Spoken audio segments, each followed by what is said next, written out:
मैंने एक वीडियो देखा है जो कोई अपने आप को वकील कहता है।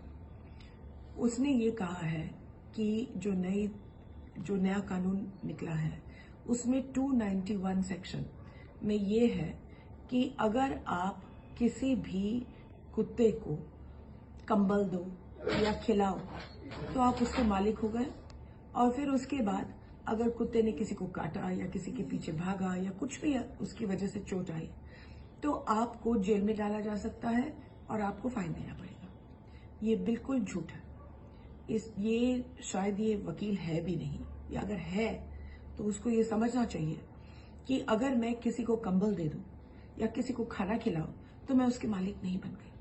नहीं तो अगर मैं कोई भिखारी को अगर कंबल दे दूं और उसको खाना खिलाऊं तो मैं उसकी मालिक बन गई, या उसके क्या बन गई, माँ बन गई, पिताजी बन गए? बिल्कुल नहीं।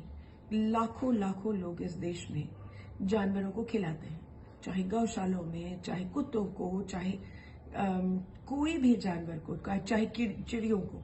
अगर मैं चिड़ियों को खाना खिला दूं तो मैं चिड़ियों के मालिक बन गई हूं।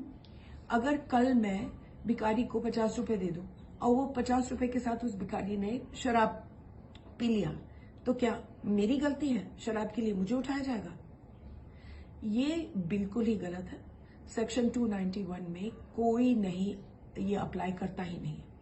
वो बहुत क्लियर सेक्शन है। वो कहता है कि अगर आप मालिक हो उस कुत्ते के, वो कुत्ता आपके घर में रहता है, आपने उसको खरीदा है या अपनाया है, अपने घर में रखते हैं, उसको लीश बांधते हैं, सब लोगों को मालूम है कि आपके पास कागज है उस कुत्ते के, और अगर उस कुत्ते ने किसी को काटा या दूसरे कुत्ते को तंग किया या कुछ ऐसे किया जिससे चोट पहुंचाए, तब जाकर के ये कानून आपके ऊपर लागू होता है।